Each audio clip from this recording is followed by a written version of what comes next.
En los pueblos más alejados, entre caminos de tierra y casas viejas, nacen historias de fantasmas, duendes y nahuales, leyendas que todavía asustan a quienes viven ahí. Y esta noche en Estación Siniestra, escucharás varios relatos de este tipo. ¿Te atreves a escuchar?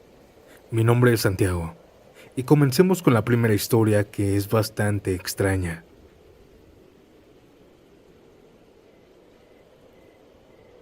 Perder a una hija es fuerte, pero lo es aún más cuando no encuentras rastro alguno de ella, y las únicas pruebas que tienes son las voces de niños de 9 o 10 años. Mi tía abuela se llamaba Mamá Tere, y vivió toda su vida en un pueblito rural en Campeche. Me contaba que cuando era niña su vida fue muy diferente a la mía. En su época, apenas cursando segundo de primaria, la sacaron de la escuela para que comenzara a ser mujer, como decían. Desde entonces aprendió a cocinar, a lavar la ropa que toda la familia se ponía, a limpiar la casa. Y aunque su infancia fue dura, ella seguía siendo una niña como cualquier otra, llena de sueños y juegos. Ahí en el pueblo sus amigas lo eran todo. De todas las niñas con las que jugaba, habían dos que eran sus mejores amigas, Margarita y Lupita. Cada día, sin falta, a las 6 de la tarde se reunían para salir a jugar a la calle. A veces eran solo ellas tres. A veces todo el grupo de niños que vivía cerca se les unía. Todos ellos fueron creciendo juntos, entre el calor, el polvo y los atardeceres largos llenos de juegos. Hasta aquella noche, la que mamá Tere nunca pudo borrar del todo de su mente. Era un viernes normal como cualquier otro. A las 7 de la tarde, cuando ya comenzaba a oscurecer, los niños y niñas seguían jugando un partido de fútbol improvisado en el campo, aquel campo que quedaba a 2 cuadras atrás de su casa. Ese campo estaba rodeado de hectáreas de maíz, tan alto que ni siquiera se podían ver al otro extremo. Eran 11 niños esa noche. Ya casi terminaban el partido porque la luz se había ido casi por completo y apenas podían ver la pelota. Pero eso era lo más emocionante, jugar en la penumbra, en la oscuridad. Hubo un momento en donde el equipo contrario al de Lupita pateó la pelota con todas sus fuerzas.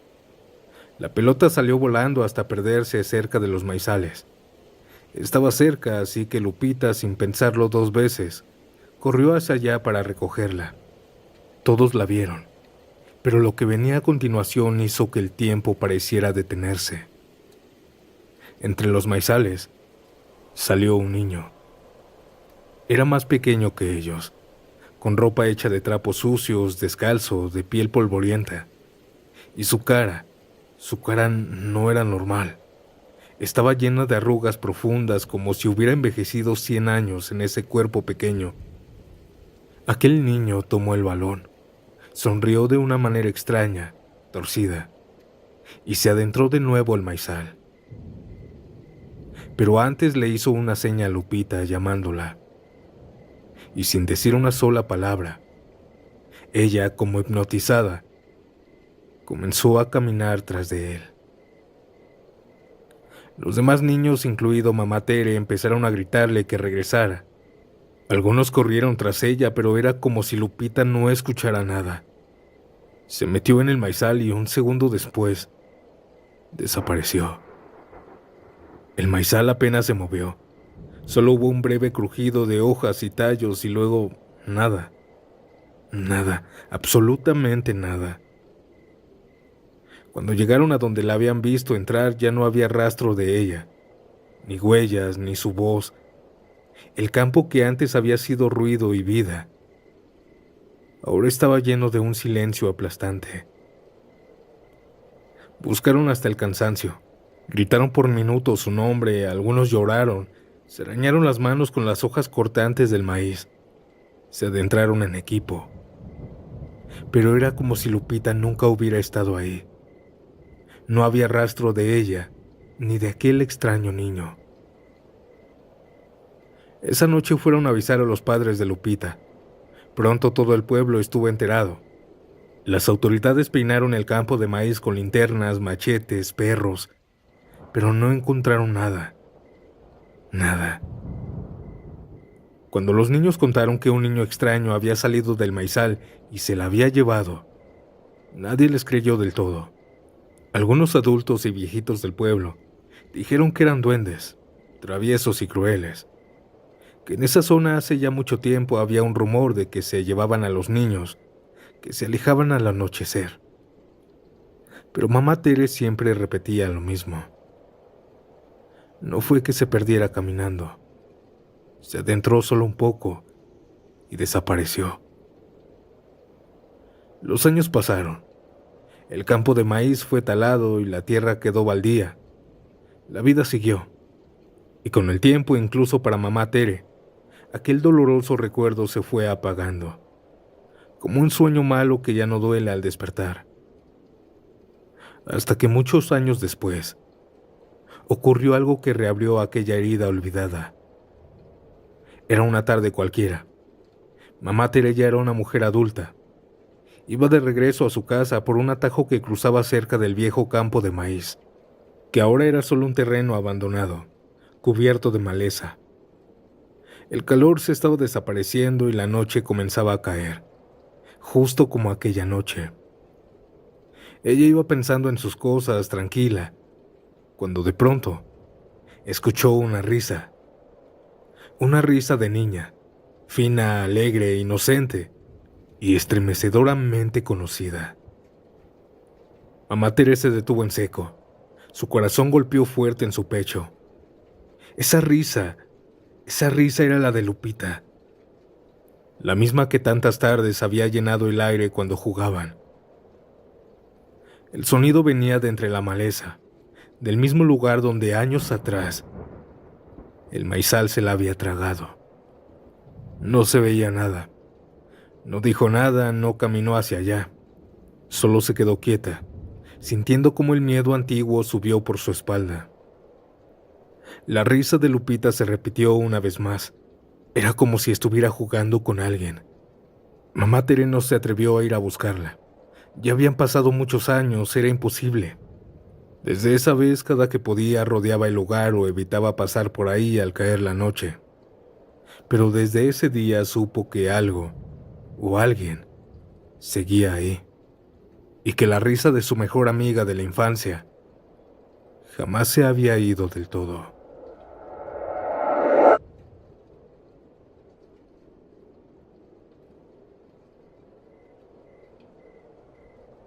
En el pueblo de donde era mi abuelo se decía que en las noches de mucho viento era mejor no andar solo en las calles, que habían cosas que no eran ni gente ni animal, pero caminaban entre nosotros.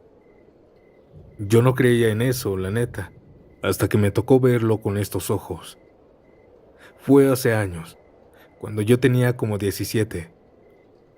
Una noche mi tío me mandó a dejarle unos encargos a un compadre suyo que vivía más allá del monte. Ya era tarde, como las 9, pero pues ya saben, uno bien mandado. Agarré mi bicicleta y me fui. Desde que iba saliendo del pueblo el viento pegaba feo, de ese que silba entre los árboles y hace que todo se sienta raro. Pero me hice el valiente. El camino era de terracería, de esos que si no tienes buena luz nomás ves sombras y polvo. A la mitad del camino, cuando pasaba por un tramo donde había puros matorrales y árboles secos, alcancé a ver algo. Un perro. Pero no era un perro normal. Era grandote, más que un perro cualquiera. Él tenía los ojos bien rojos, brillaban en la oscuridad. Me le quedé viendo y el mendigo nomás estaba parado ahí, en medio del camino, mirándome. Ni siquiera me gruñó ni nada. Yo la verdad sentí el miedo treparme desde la espalda, pero traté de hacerme el menso. Seguí pedaleando despacio para que no me mordiera. Cuando pasé junto a él, juro que sentí como si me hubiera echado aire frío en la cara, como un suspiro helado. Pedaleé más rápido, ya queriéndome largar de ahí, pero el perro o lo que fuera empezó a seguirme. Primero despacio, y luego más rápido.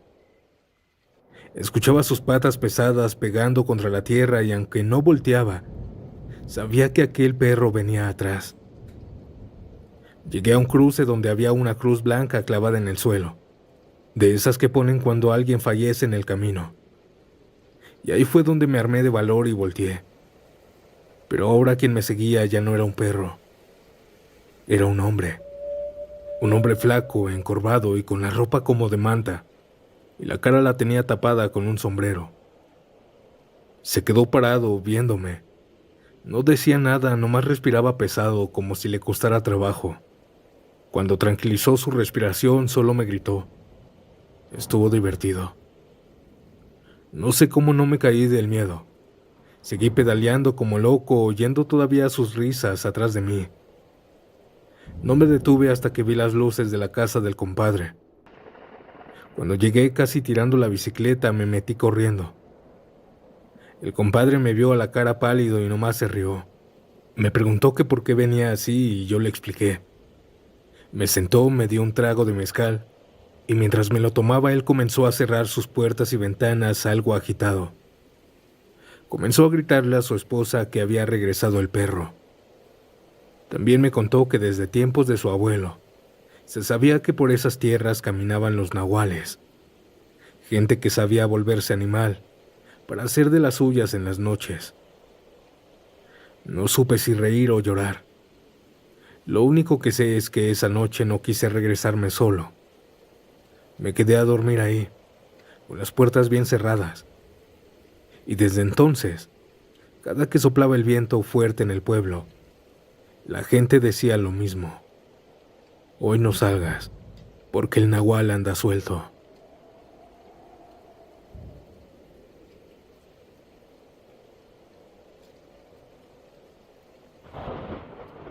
¿Ustedes creen en La Llorona?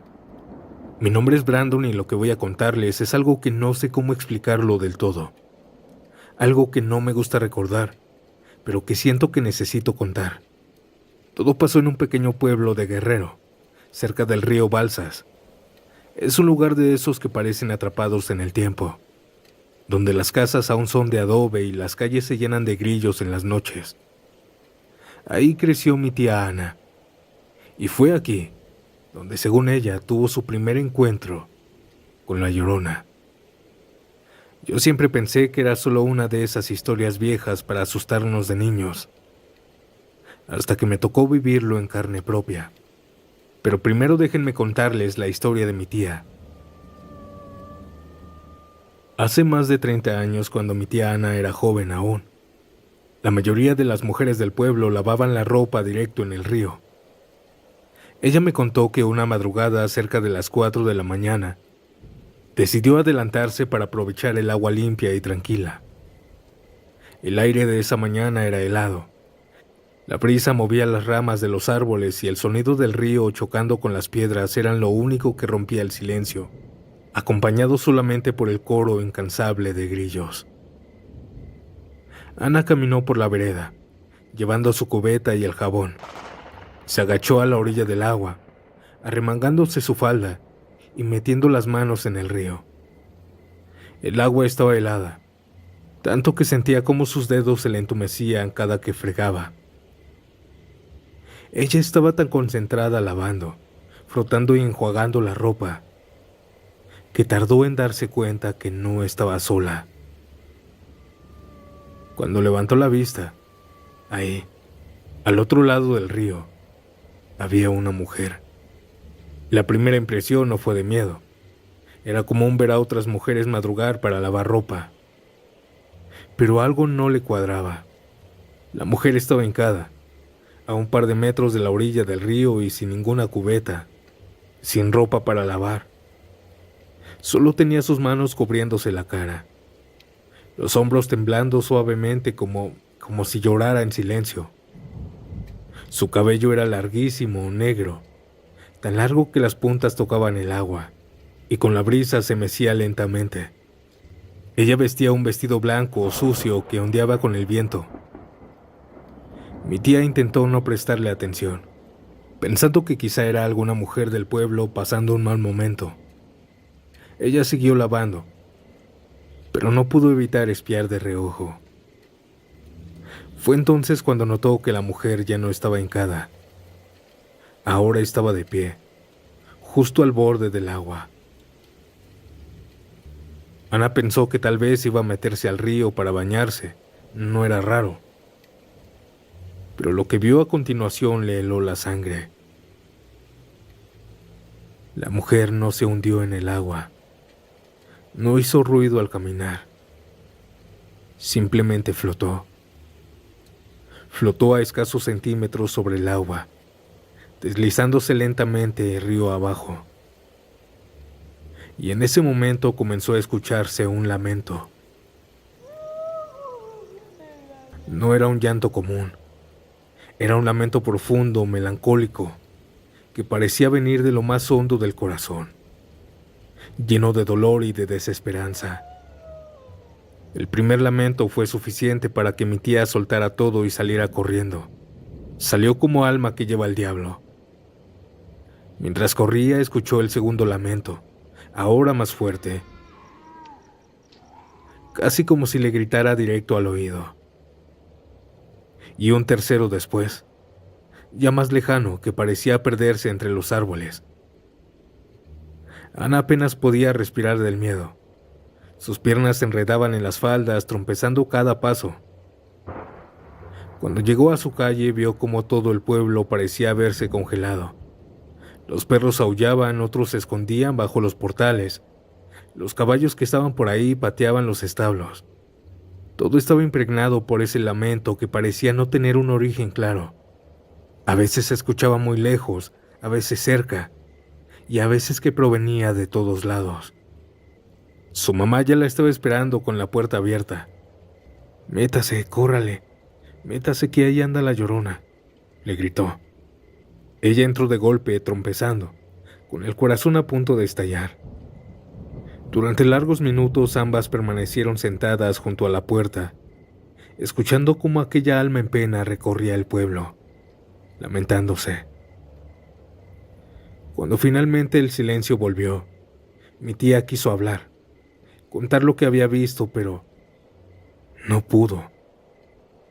No le salió ni un solo sonido de su garganta. Intentaba hablar y solo movía la boca, como si las palabras se le hubieran secado en la garganta. Así estuvo 3 días, muda. Algunos decían que era por el susto, otros aseguraban que era porque la llorona casi se la iba a llevar. Esta historia me la contó de niño, y aunque me daba miedo, en el fondo pensaba que era solo eso, un cuento. Hasta que crecí, y yo viví casi lo mismo. Hace algunos años fui con mis primos y mis tíos a visitar a la familia de ese pueblo. Era temporada de vacaciones, así que llevamos tienda de acampar, comida y muchas ganas de divertirnos. La idea era acampar a las orillas del río. Irónico, ¿verdad? Mi tía Ana, al enterarse, se negó rotundamente a acompañarnos. Ella solo nos dijo: «Yo ya vi lo que tenía que ver en ese río. Ustedes hagan lo que quieran». No le dimos importancia. La tarde transcurrió entre risas, carne asada, bombones y café. Armamos las tiendas cerca de las 6 de la tarde y encendimos una fogata que nos calentaba, mientras el cielo se llenaba de estrellas. La noche cayó rápido. Alrededor de la medianoche aún estábamos despiertos. Estábamos todos sentados en círculo alrededor del fuego, contando historias y pasando el termo de café de mano en mano. El río se escuchaba a unos metros chocando con las piedras. El aire comenzó a enfriarse de nuevo. Y fue entonces cuando estábamos platicando que la escuchamos. Un sonido a lo lejos. Al principio pensamos que era un perro aullando en algún rancho cercano. Pero minutos después el sonido regresó, y ahora más fuerte, más humano. Ya no era un aullido, era un grito, un alarido de una mujer. Nos miramos entre todos, intentando bromear para quitarle importancia. Pero el tercer grito nos paralizó. Era desgarrador, lleno de dolor, tan fuerte que parecía venir justo del río, a escasos metros. Pero no había nadie. No lo pensamos 2 veces. Todos, tíos, primos, niños y adultos, nos metimos a la carrera en una sola tienda de acampar, apretados como podíamos. Desde adentro, audiencia, escuchamos cómo los lamentos de la mujer cada vez se acercaban más. Era como si se paseara frente a nosotros. La temperatura bajó tanto que incluso la fogata, que parecía firme, se apagó de golpe. Afuera todo era un silencio helado, interrumpido solamente por los lamentos. Nadie se atrevió a asomarse. Solo nos abrazamos y rezábamos en voz baja mientras cerrábamos los ojos. Después de lo que parecieran horas, aunque debieron ser apenas unos minutos, los lamentos se fueron alejando. La temperatura comenzó a subir de nuevo, y el canto de los grillos regresó como un alivio.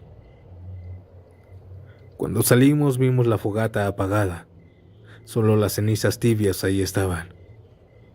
Sin perder el tiempo recogimos todo, lanzamos las cosas como pudimos en las camionetas y nos fuimos directo a la casa de mis abuelos. Desde entonces aprendí que algunas historias de miedo son mucho más que cuentos. A veces son advertencias que no debemos ignorar, como la de mi tía. Y aunque no vi su rostro como ella, sé que esa noche la Llorona bajó al río. Audiencia de Estación Siniestra, ¿qué les parecieron estas historias? Recuerden que también en los pueblos lo imposible y las leyendas cobra vida. No olviden dejar su like, comentar qué historia les impactó más y compartir este video con alguien que se atreve a escucharlo. Mi nombre es Santiago y nos vemos pronto en un nuevo episodio. Chao.